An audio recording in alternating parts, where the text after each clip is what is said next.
여호수아 10장 22에서 27절 말씀을 통해서 대적과 맞서 싸우라는 제목으로 하나님 말씀 함께 나누겠습니다. 우리가 저번 주에 이제 여호수아가 전쟁을 하러 나가기 전에 하나님 앞에 기도하고 나가자. 믿음의 사람은 어딜 가나 무엇을 하든지 가장 먼저 뭐 합니까? 기도하다라는 거죠. 기도한다는 것은 하나님을 찾는다는 것이고 하나님을 의지한다는 것입니다. 여러분, 믿음 없는 사람이 기도하는 거 보셨어요? 기도 안 합니다. 하나님을 신뢰하지 않는 사람은 기도 안 해요. 그러니까 역으로 말해서 여호수아가 지금 이 전쟁을 하러 나가기 전에 먼저 기도한다는 것은 하나님을 신뢰한다는 거거든요. 근데 여호수아가 기도했던 내용을 우리가 살펴보았지만 상식적으로 불가능한 것을 하나님 앞에 구합니다. 해가 멈추고 달이 멈추어라 라고 기도했죠. 근데 그대로 됐습니까? 안 됐습니까? 됐지요. 그래서 우리가 믿는 하나님은 어떤 하나님이시라고요? 능치 못하심이 없으신 전능하신 하나님. 우리가 하나님 앞에 나아갈 때도 이런 전제 조건을 깔고 하나님 앞에 기도하면 이러한 기적을 우리도 맛볼 수 있다는 것이죠. 그래서 기도할 때 꼭 필요한 게 있는데 오직 믿음으로 구하는 것입니다. 그리고 구한 것은 받은 줄로 믿으라는 거죠. 의심하지 말라는 거죠. 성경은 온통 기적으로 뒤덮여 있지만 그 기적이 그 아무나의 것은 될 수 없고요. 꼭 믿는 사람만이 그 기적의 주인공이 될 수 있다는 것입니다.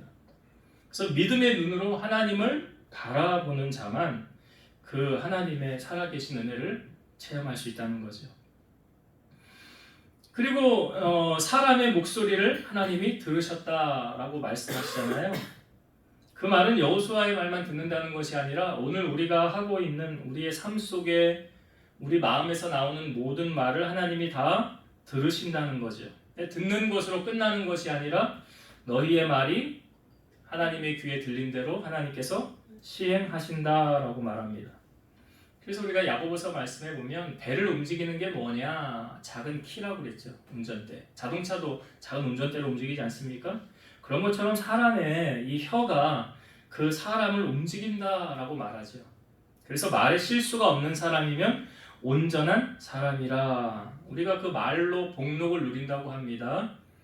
그래서 우리가 말을 할 때 어떻게 말을 해요? 소금으로 맛을 낸과 같이 또 하나님이 말씀하시는 것 같이 그렇게 말하라라고 말하고 있죠. 베드로전서 3장 10절에 보면 그러므로 생명을 사랑하고 좋은 날 보기를 원하는 자는 혀를 금하여 악한 말을 그치며 그 입술로 거짓을 말하지 말고. 그러니까 좋은 날 보기 원하십니까? 그럼 이렇게 하래요. 혀를 금하여 악한 말을 하지 말고 거짓말하지 말아라. 여기 말은 씨앗이죠.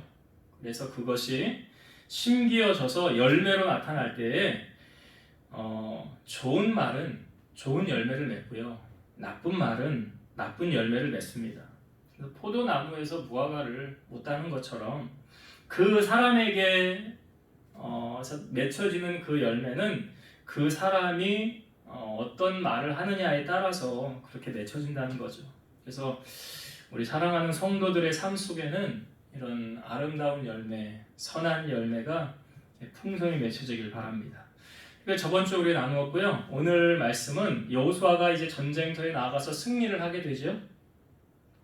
그리고 그 대항하였던 다섯 왕들이 이제 굴에 숨어 있다는 이야기를 여호수아가 듣고 그 굴의 문을 딱 막아서 그들이 나오지 못하게 하고 지키게 합니다. 그리고 전쟁하러 나왔던 사람들을 쫓아가서 그들을 크게 쳐서 멸하라라고 해서 몇 사람만 이 도망을 가게 되고 견고한 성들로 들어갔다 나오거든요. 그 사람들은 도망을 가고 나머지는 다 이제 죽게 됐어요.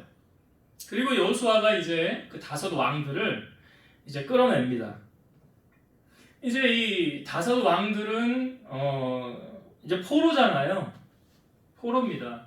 그렇기 때문에 이들에게는 이제 두 가지의 선택적 상황이 주어집니다. 첫 번째 선택적 상황은 이들을 교화시켜서 이스라엘 무리 가운데 잘 적응하고 융화하게 해서 자기 편 만드는 거죠. 포로니까. 그게 이제 첫 번째로 선택할 수 있는 것이고 두 번째로 선택할 수 있는 것은 죽여서 없애는 것입니다. 그러니까 이 다섯 왕들에게 너 첫 번째 선택할래? 두 번째 선택할래? 그러면 뭘 선택할까요, 이들이? 죽는 걸 선택할 사람 있을까요? 아유, 나 그냥 죽여주세요. 나는 배신하지 않겠습니다. 나는 더 이상 살기 힘듭니다. 그래서 두 번째 죽여달라고 할 수도 있겠지만, 문제는 선택권이 이들에게 있는 것이 아니죠. 그 선택권은 누구에게 있습니까? 여호수아에게 있는 거예요. 그리고 여호수아가 제가 앞부분에 교화시켜서 이제 우리의 편을 만들 것이냐, 우리 사람을 만들 것이냐, 아니면 죽여서 없앨 것이냐. 자, 여호수아가 선택한 것은 어떤 선택을 했습니까? 우리가 본문을 읽어서 알지요. 그들을 죽여서 없애버립니다. 죽여서 나무에 달았다가 내려서 이제 그 굴 안에 도로 시체를 넣어서 문을 막아버리죠. 왜 이런 선택을 했을까? 왜 이런 선택을 했을까? 여러분, 우리 흔히들 하는 말 있죠. 사람은 변합니까? 변하지 않습니까? 그러면 사람은 고쳐서 쓴다라는 말이 맞아요? 틀려요? 기계는 고쳐서 쓸 수 있어요. 잘못하면 부품 갈아서 다시 끼워서 쓰면 돼요. 근데 사람은요. 사람은 그게 잘 안 되니까 고쳐 쓰는 거에 아니라고 말하는 거 아닙니까? 예외적인 경우도 있긴 있어요. 사도 바울이 다메섹에 가다가 주님 만나죠. 가는 목적은 예수 믿는 사람들을 결박하려고 가는 거였어요. 위협과 살기가 등등했더라 그랬어요, 사도 바울이. 그런데 거기서 주님 만나고 나니까 이 사도 바울이 어떻게 바뀌어졌습니까? 예수님을 박해하던 사람이 예수님을 전하는 사람으로 바뀌어졌다는 거죠. 그러니까 하나님은 사람을 변화시킬 수 있어요. 그렇죠. 사도 바울이 대표적인 예잖아요. 그러나 사람이 사람을 변화시킬 수는 없습니다. 안 됩니다. 우리가 설교를 들어도 그냥 사람 소리로 들으면 그 설교는 절대로 변화가 일어나지 않습니다. 어떻게 들어야 변화되는 줄 아세요?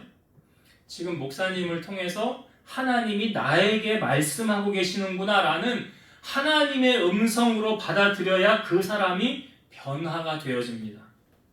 그러니까 아는 것으로 그치는 것이 아니라 삶으로 실천하는 진정한 크리스찬이 돼야 이 사람은 정말 하나님을 만났구나, 그 변화된 삶을 살고 있구나 라고 우리가 받아들일 수 있다는 거죠. 신앙생활을 오래 하다가도 변화되지 않는 사람들이 있어요. 왜 안 변하는 줄 아세요? 간단합니다. 말씀대로 살지 않기 때문에 그래요. 말씀대로 살지를 않아요. 그래서 김동호 목사님이 그런 얘기를 하더라고요. 여러분, 우리가 말씀을 듣기는 쉽습니다. 듣기는 쉽습니다. 그런데 그 말씀대로 살기는 어렵습니다. 변화가 안 되는 것은 말씀대로 살지 않기 때문에 그래요. 성경에서 말하는 하나님의 자녀의 경건의 모습을 어떻게 말해주고 있습니까? 하나님 앞에서의 참된 경건은 고아와 과부를, 그 약자를 돌아보고 자기를 새 속에 물들지 않도록 지키는 것이 진정한 경건이다 라고 야고보서 1장 27절에 말하고 있잖아요. 하나님 앞에서 정직하다. 저는 하나님 앞에서 정직한 건 사람마다 평가가 다를 수는 있어요. 근데 제가 하나님의 입장에서 볼 때 넌 참 정직하구나, 너는 참 정직하지 않구나, 제 생각이에요. 근데 저에게 주는 감동이에요. 하나님이 뭘로 평가하실까 라고 볼 때 저는 11조로 본다고 봐요. 왜요? 11조는 누구 거래요? 하나님의 건데 하나님한테 안 하면 정직한 거예요? 정직하지 않은 거예요? 정직하지 않은 거잖아요. 그 11조를 왜 못하냐? 왜 떼먹으냐? 보면 간단합니다. 물질이 우상이기 때문에 그러는 거예요. 돈 아까워서 못하는 거 아니에요? 아니죠. 믿음이 없어서 못하는 거죠. 아니죠. 돈이 그 사람의 주인이기 때문에 못하는 거예요. 하나님께 드리는 게 아깝다라고 한다면 그 사람의 주인은 하나님이 아니에요. 우리가 그런 말 하잖아요. 하나님을 정말 사랑하면 하나님을 위해서 드리는 게 아깝습니까? 안 아깝습니까? 안 아깝죠. 뭐가 아까워요, 그게? 아니 11조가 아니라 10의 2조도 안 아까울 것 같은데요. 그런데 아깝다는 생각이 든다는 것은 그의 주인은 하나님이 아니에요. 그는 돈을 붙잡고 살고 있어요. 그러니까 돈이 주인이니까 못하는 거죠. 그러니까 신앙생활과 진짜와 가짜 구분하는 것 간단합니다. 말씀대로 살면 진짜고요. 말씀대로 안 살면 가짜예요. 진짜 크리스찬이 있고 가짜 크리스찬이 있어요. 이거 예수님이 구분하는 방법을 우리에게 알려주셨잖아요. 어떤 사람은 모래 위에 집을 짓고 어떤 사람은 반석 위에 집을 지은 사람인데 반석 위에 집을 지은 사람은 진짜 크리스찬이라는 거예요. 그렇죠. 누가 집을 반석 위에 짓지 모래 위에 짓습니까? 근데 모래 위에 집을 지은 사람들이 있다는 거예요. 어떤 사람들이래요? 딱 이렇게 나누잖아요. 나의 말을 듣고 하나님의 말씀을 듣고 행하는 사람은 그 집을 어디 지은 사람? 반석 위에 집을 지은 사람. 근데 나의 이 말을 듣고 행하지 않는 사람은 집을 어디에 지은 사람? 모래 위에 집을 지은 사람. 그러니까 이 모래 위하고 반석 위하고는 차원이 다른 거 아닙니까? 이게 언제 드러나는지 아세요? 성경이 말하잖아요. 비바람이 불고 창수가 들고 바람이 불고 이게 뭘 말하는 거예요? 고난이 올 때. 고난이 올 때. 진짜와 가짜가 딱 드러난다는 거예요. 고난이 올 때 진짜 크리스찬 하나님만 바라보잖아요. 어떤 상황에서도. 난 하나님이면 한 분이면 돼요. 난 다른 거 다 필요 없어요. 난 하나님 한 분이면 그분이 나와 함께 하시면 나는 이 모든 문제 다 넉넉하게 이겨나갈 수 있어요. 라고 말하잖아요. 그런데 세상을 의지하는 사람은요. 하나님을 의지하기보다 세상 사람 의지하지 않아요? 돈 많은 사람, 권력 있는 사람. 그리고 이건 없으면 안 돼. 뭐요? 돈 없으면 안 돼. 그거 붙잡고 못 놓는 거 아닙니까? 너 성경의 대표적인 예로 부자 청년 그랬잖아요. 예수님 말씀에 불순종했잖아요. 그 모래 위에 집 지은 사람이에요. 여러분 사람은 속여도 하나님 못 속이죠. 초대교회가 부흥하여 나아갈 때 그 바나바라는 사람이 자기의 소유를 팔아 하나님 앞에 드립니다. 그걸 보고 따라서 흉내낸 사람이 있었어요. 누구냐면 아나니아와 삽비라. 둘이서 땅을 팔아요. 근데 얼마를 감춥니다. 근데 이 남편이 감춘 것을 아내도 알았어요. 그래서 사도들 앞에 갔을 때 베드로가 묻죠. 이게 다냐? 그러니까 아나니아가 예, 이게 답니다. 그때 베드로가 이렇게 말하죠. 사탄이 네 마음에 가득하여 성령을 속이고 땅값 얼마를 감추었느냐. 사람에게 거짓말한 것이 아니요 하나님께로다. 이게 속인 게 왜 속였대요? 사탄이. 그러니까 그 사람의 주인은 하나님이에요? 아니에요. 하나님 주인 아니에요. 이 아나니아. 그 영혼이 떠났어요. 죽었어요. 그리고 3시간 뒤에 그의 아내가 삽비라가 왔어요. 베드로가 똑같은 질문을 던집니다. 다라고 거짓말하죠. 그때 베드로가 이렇게 말하죠. 너희가 어찌 함께 꾀하여 주의 영을 시험하려 하느냐. 보라, 네 남편을 장사하고 오는 사람들의 발이 문 앞에 이르렀으니 또 너를 메어 내가리라. 두 사람 다 죽었어요. 그 영은 떠났어요. 우리가 말씀대로 살아야 하나님의 자녀입니다. 그냥 알고 행하지 않으면 그거는 가짜 믿음이에요. 지금 아나니아 삽비라 둘이 말은 안 했지만 다 알고 있잖아. 서로 둘이 쿵짝짝 다 알잖아요. 나는 몰랐다? 아니잖아요. 여러분 그런 사람을 하나님께서 어떻게 일꾼으로 사용할 수가 있겠습니까? 그러니까 지금 여호수아가요 이걸 안 거예요. 이놈들 안 바뀌어.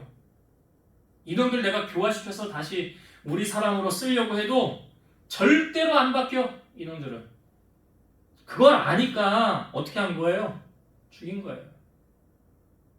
그걸 아니까. 여러분 신앙생활도 하나님이 그래 언제까지 참으실지는 모르겠어요. 우리 하나님은 인애가 풍성하시고 긍휼이 무한하시고 우리가 잘못했다고 용서하면 언제든지 용서해 주시는 분이시니까 상한 갈 때 꺾지 아니하시고 꺼져가는 심지 끄지 아니하시는 사랑 많으신 하나님이시니까. 그러나 분명한 사실은 죄에 대한 대가는 하나님이 분명히 물으세요. 그냥 안 넘어가세요. 왜요? 하나님은 공의의 하나님이시기 때문에 그래요. 그래서 이게 첫 번째로 나누고 싶은 말씀이 뭐냐면 이 다섯 왕 절대로 안 바뀝니다. 안 바뀌어요. 그래서 죽이라 여호수아가 그래서 죽인 거예요. 그러니까 우리가 이 땅에 살면서 뭐 사람 뭐 안 바뀌는 거 그 정석이에요. 사실은 안 바뀝니다. 그 태어날 때부터 가지고 나온 유전 인자 있잖아요. 그게 바뀝니까? 그거 안 바뀌어요. 사람 기질이 바뀝니까? 성격이 급한 사람이 어느 날 갑자기 성격이 차분해집니까? 다혈질이 온순한 사람으로 바뀌어집니까? 모세 같은 경우도 40년의 연단을 받아 온유함이 지면의 모든 사람보다 더하더라 그런 말씀은 있지요. 얼마나 성격이 급했으면 하나님이 다듬고 몇 년을 다듬으셨어요? 40년. 그래서 쓰신 거잖아요. 그러니까 사람 잘 안 바뀌어요. 그걸 알고 여호수아가 지금 이 다섯 왕들 절대 더 죽인 이유가 있어요. 왜 여기 공동체 안에 함께 하지 못하게 하였느냐? 질문을 드려볼게요. 이 다섯 왕은 이스라엘 백성들, 여호수아와 이스라엘 백성들에게 원수예요, 마귀예요? 그 원수라고 한다면 육적인 것이고 마귀라고 하면 영적인 것, 뭐 그렇게 표현해 볼 수가 있죠. 예, 이 다섯 왕들은요, 제가 이제 설명을 드리려고 그래요. 왜 죽여야만 했는가? 성경에 우리에게 원수는 어떻게 대하라고 예수님이 가르쳐 주셨습니까? 마태복음 5장 44절. 나는 너희에게 이르노니 너희 원수를 사랑하며 너희를 박해하는 자를 위하여 기도하라 그랬어요. 너희 원수를 사랑하며 너희를 박해하는 자를 위하여 기도하라. 로마서 12장에도요. 원수가 줄이거든 먹이고 목마르게 하거든 마시게 하라라는 말씀이 있어요. 그리고 원수 갚는 건 누구에게 맡기래요? 하나님께 맡기라. 네가 원수 갚으려고 하지 말아라 그랬어요. 그건 원수에 관한 말씀이에요. 그러면 성경의 마귀는 어떻게 하라고 가르칩니까? 야고보서 4장 7절. 그런즉 너희는 하나님께 복종할지어다 마귀를 대적하라 그리하면 너희를 피하리라. 마귀는 어떻게 하라고요? 사랑하라고요? 아니죠. 마귀는 대적하래요. 대적하래. 그러면 이 다섯 왕들을 지금 보니까 이 다섯 왕들이 원수 같아요? 마귀 같아요? 24절, 25절 이거 어떻게 하나요? 여호수아가 봅시다. 오늘 본문의 24절과 25절 다시 볼게요. 그 왕들을 여호수아에게로 끌어내매 여호수아가 이스라엘 모든 사람을 부르고 자기와 함께 갔던 지휘관들에게 이르되 가까이 와서 이 왕들의 목을 발로 밟으라 하매 그들이 가까이 가서 그들의 목을 밟으매. 지금 눕혀놓고 목을 밟으라고 여호수아가 시킨 거예요. 지휘관들이 가서 목을 밟은 거예요. 25절.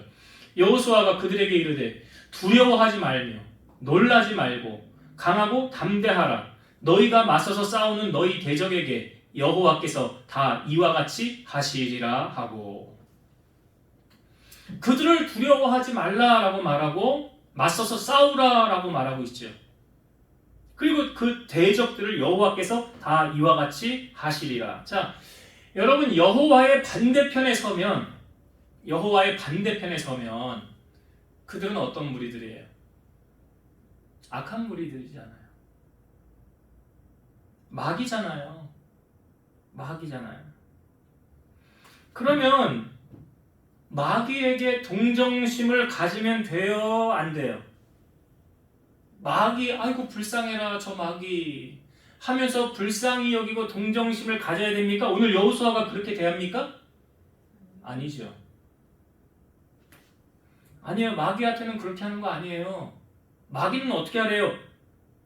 여기 베드로전서 말씀에도 잘 아시잖아요, 여러분. 근신하라 깨어라 너희 대적 마귀가 우는 사자같이 두루다니며 삼킬 자를 찾나니 너희는 믿음을 굳건하게 하여 그를 마귀를 뭐하라? 대적하라.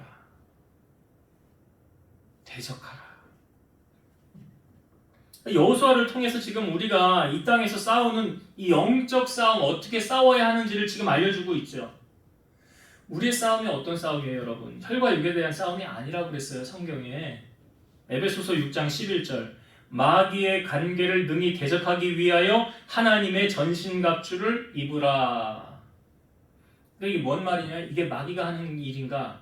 아닌가? 이게 하나님의 성령이 하는 일인가? 분별을 할 줄 알아야 되는 거예요. 에베소서 6장 12절 우리의 씨름은 혈과 육을 상대하는 것이 아니요 통치자들과 권세들과 이 어둠의 세상 주관자들과 하늘에 있는 악의 영들을 상대함이라. 그러니까 우리의 싸움이 영적 싸움이라는 거예요.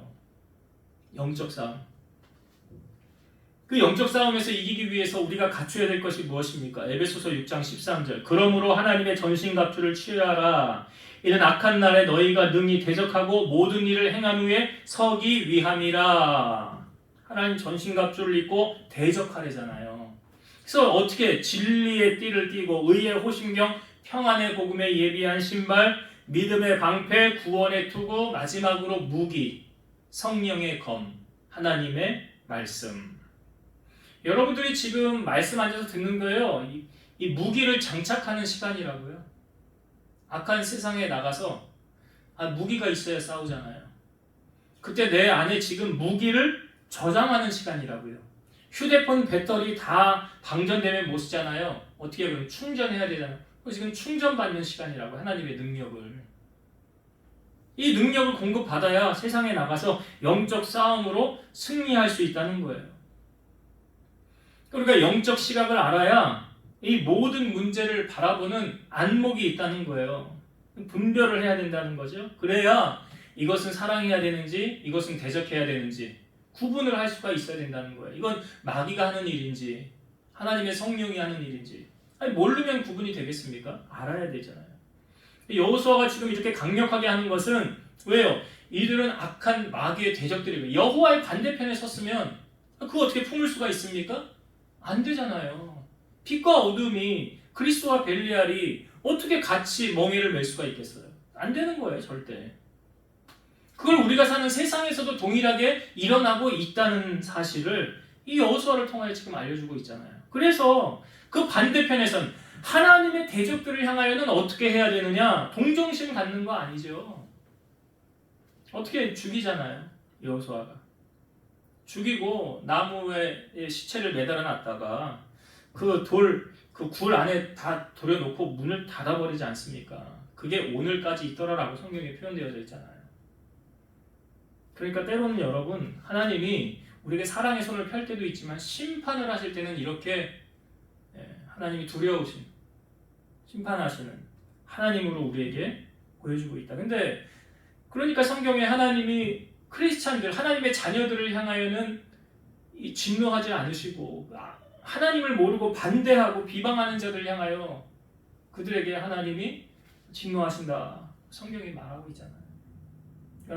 우리에게는 하나님의 자녀들에게는 심판을 해도 어떻게 사랑의 매로 바로 가게 하시는 거예요. 영원히 그 관계를 끊지는 않으신다는 거죠. 자, 이제 말씀을 정리하고 마치겠습니다. 오늘 여호수아가 그 전쟁에서 이긴 다음에 이 다섯 왕들을 어떻게 했는가? 아니 이 다섯 왕들이라고 하려면 높은 지위에 있는 사람들 아닙니까? 지휘관들이잖아요. 잘 교육시켜가지고 잘 융화시켜서 우리 사람으로 만들면 얼마나 좋아요. 일꾼들 생기는 거 아니에요? 근데 그렇게 하지 않은 이유는 무엇입니까? 절대 사람은 안 바뀐다는 거예요. 절대 안 바뀐다는 거예요. 그들이 하나님을 만나면 모르는데 이들은 하나님을 대항하는 사람들이잖아요. 하나님을 대항하는 사람이 하나님을 만나야 변화되는데 하나님을 만나지 않는데 변화될 일이 있겠어요? 없죠. 변하지 않아요. 그러니까 우리가 신앙생활을 하는 것도 여러분 그 사람이 진정 하나님을 만나고 변화되어지길 원한다면 뭐부터 해야 되는지 아세요? 말씀에 순종하는 것부터 해야 돼요. 말씀에 순종하는 것부터 해야 돼요. 다른 거 뭐 많이 지키려고 하지 마시고요. 그냥 하나님이 나에게 분부하시는 거 오늘 내가 이 말씀 들었어. 이 말씀대로 살아야지. 그 말씀 붙잡고 살려고 몸부림치는 거, 애쓰는 거 그러면서 변화가 일어나지 말씀을 듣기만 하고 머리만 지식만 쌓고 아는 것만 많아지면서 삶의 변화가 일어나지 않는다면 진정한 크리스찬이 아니라고요. 그래서 오늘 우리에게 나는 지금 어디에 집을 짓고 사는 사람인가? 나는 지금 반석 위에 집을 짓고 살고 있는가? 나는 모래 위에 집을 짓고 살고 있는가? 점검은 여러분이 하시고 판단은 여러분이 하시고 바라기는 지혜로운 건축자는 어떤 사람이래요? 나의 이 말을 듣고 행하는 자는 반석 위에 집을 지은 사람이라. 판단은 예수님이 하시겠죠. 너는 반석 위에 집을 잘 졌더라. 근데 너는 모래 위에 집 짓더라 라고 하면 진정한 크리스찬이 아니잖아요. 그래서 오늘 우리 안에 하나님의 말씀이 우리 안에 거함에 그 말씀을 따라 지키는 자, 순종하는 자 되었으면 하고요. 두 번째, 여호수아가 왜 이 다섯 왕 죽였다고 했습니까? 악한 무리이기 때문에 그래요. 마귀는 어떻게 하라고요? 대적하는 거라고요. 마귀에게 사랑의 손을 내밀고 불쌍히 여기고 긍휼히 여기는 거 아니라고요. 성경은 그렇게 말하지 않아요. 어딜 봐도 마귀는 대적자라. 대적. 여러분, 마귀가 우리가 잘 되길 바랄까요? 마귀가 우리가 크게 성공했으면 옆에서 박수 쳐줄까요? 아니요. 마귀는 절대로 우리가 잘 되는 걸 원하지 않아요. 하나님은 우리가 잘 되길 원하시죠. 하나님은 우리가 번성하길 원하시죠. 성공하길 원하시고. 그러나 마귀는 우리가 망하길 원해요. 그게 마귀 속성이에요. 그래서 마귀는 어떻게 하라고요? 대적하라 하는 거예요. 가까이 하지도 말라. 말도 섞지 말고 동행하지도 말고. 그래서 우리가 마귀를 대적하기 위해서 근신하라, 깨어라, 성령의 전신갑주를 취하라 라고 말하는 거예요. 그렇지 않으면 마귀의 밥이 되고 마귀에게 넘어지기 때문에 그렇습니다. 그러니까 오늘 여호수아가 한 거를 잘 기억하세요. 아, 여호수아가 이렇게 했구나. 아주 냉정하게 조금이라도 틈도 주지 않고. 마귀는 약간의 틈이라도 보이면 그 틈을 삐집고 들어오잖아요. 틈을 내주면. 그러니까 틈을 내주지 않는 거예요. 아까 어떻게 했습니까? 지휘관들에게 그들의 와서 목을 밟으라 그러잖아요. 그리고 나무에 매달아서 쳐서 죽여서 나무에 매달아라. 이게 어디 여기 동정심이 하나라도 보여집니까? 여호수아가? 근데 여호수아 아유 되게 무서운 사람이네, 냉정한 사람이네, 그런 거 아니에요. 그게 아니라 영적으로 맞지 않기 때문에, 영적으로 같이 할 수 없기 때문에 악한 대적에게는 이렇게 하는 거라고 보여주는 거라고요. 그러니까 선을 베풀 때도 성경에 뭐라고 그래요? 더 믿는 자들에게 선을 베풀라고 말하는 거예요. 착한 일을 해도. 그래서 오늘 이 여호수아가 행하는 이 모습, 이 다섯 왕들에게 행한 것을 여러분 잘 교훈 삼아서, 아, 내가 선을 베풀 때도 아무에게나 선을 다 베푸는 건 아니구나. 분별하면서 지혜하면서 마귀에게 선을 베푸는 건 아니고, 마귀는 어떻게 하라고요? 대적하는 거라고. 대적하라. 그리고 대적하기 위해서는 어떻게 해야 된다고요? 무기를 갖춰야지. 무기를. 에베소서 6장에 나오는 하나님의 전신갑주를 취하고 성령의 검을 들고. 그래서 험한 세상에서 여러분 패배자로 살지 마시고 지혜로운 자로, 승리자로 살아가는 여러분 되시기를 주의 이름으로 축원드립니다. 기도하시겠습니다. 여호수아가 전쟁에서 승리한 후에 다섯 왕들에게 어떻게 행하였는지를 오늘 우리에게 보여주었습니다. 높은 지휘관들이었고 지위와 지식이 뛰어난 그들이었지만 그들을 왜 품지 않았는지는 그들과 함께 갈 수 없었던 것은 그들은 세상의 신을 따르고 섬기는 자들이요 하나님을 향하여 대적했던 자들이기 때문입니다. 우리가 이 땅에 살아가는 동안 하나님의 사람들도 있지만 오히려 하나님을 비방하고 대적하는 자들도 얼마나 많습니까?